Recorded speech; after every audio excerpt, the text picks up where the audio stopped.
25 million per day. That's the estimate about the number of business meetings that happen in the United States. Add the other areas of your life like professional associations, community volunteer activities, and even your family, and then multiply that number by the rest of the world, and you get the picture. A lot of time is spent in meetings, and most of that time, at least 50% by some studies, is wasted. Like it or not, meetings are a part of organizational life, and the farther you move up the leadership ladder, the more time you devote to attending and leading meetings. Here's the news. In a world where everyone is being pushed and feeling stretched to accomplish more tomorrow than they did today, your ability to lead an effective meeting is a valuable tool to save time that could be used more effectively to accomplish other goals, to focus the energy, efforts, and resources for your team, and ultimately to create the catalyst for achieving more and better results. In the next few minutes, I want to give you 3 tips you can use to make the meetings you conduct more effective and efficient. We'll talk about these ideas from a business perspective, but they will work equally as well if you're leading a meeting for your professional association, community volunteer group, or even the committee planning your next holiday party. Here's the first tip. Use meetings for discussion, decision, and planning, not for reporting. You know that feeling that comes over you when you sit and listen to someone read from a piece of paper that could have been sent out in advance? It's a mix of boredom and anger, and it causes people to disengage from what's going on around them. Reports should be sent in advance so that meeting participants have time to read and digest the information, and then they can come prepared to ask questions, discuss a course of action, and make decisions. Think of the people attending your meeting as a brain trust for ideas and insights. And do you really want to use that much brain power and experience listening to reports that could have been read? Tip 2.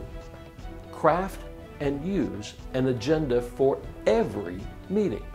This seems obvious, but experience tells us that many leaders do a poor job at crafting and using a meeting agenda.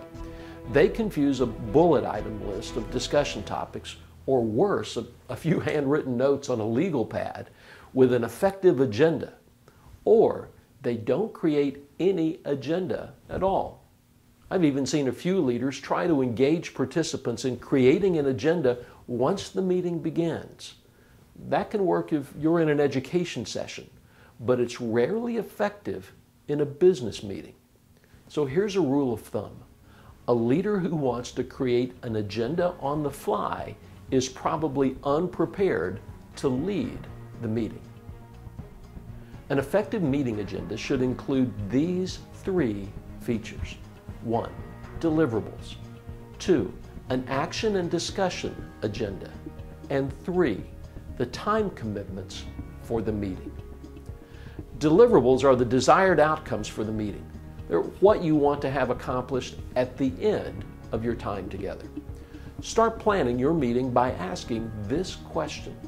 What are the deliverables we need to have accomplished at the end of this meeting? If the only thing on your list is the sharing of information, then maybe you don't need a meeting after all.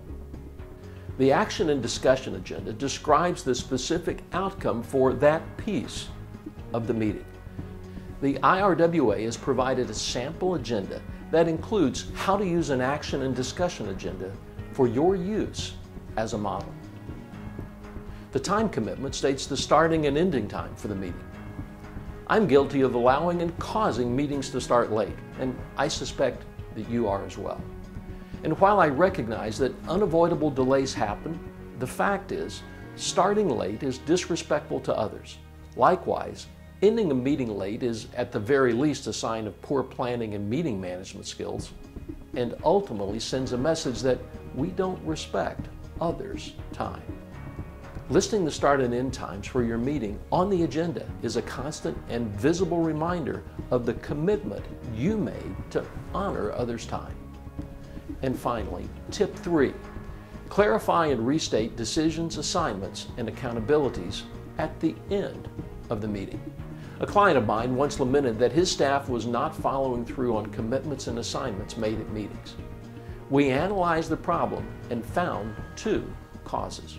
1, he wasn't stating and clarifying the decisions, assignments, and accountabilities in the meeting. And 2, nothing was being sent in writing to confirm decisions and expectations after the meeting. As a result, everyone was left assuming that they had a clear understanding about what was decided, who was responsible, and what the expectations were for future action. An effective meeting has clear and realistic deliverables, a well-crafted agenda, the right people prepared to make the right decisions, high-quality outcomes and results, and clearly defined assignments, expectations, decisions, and accountabilities. Remember, leading a meeting is a skill, and there are many other techniques that you'll want to add to your toolbox. So keep learning and growing. The success of your organization depends on it.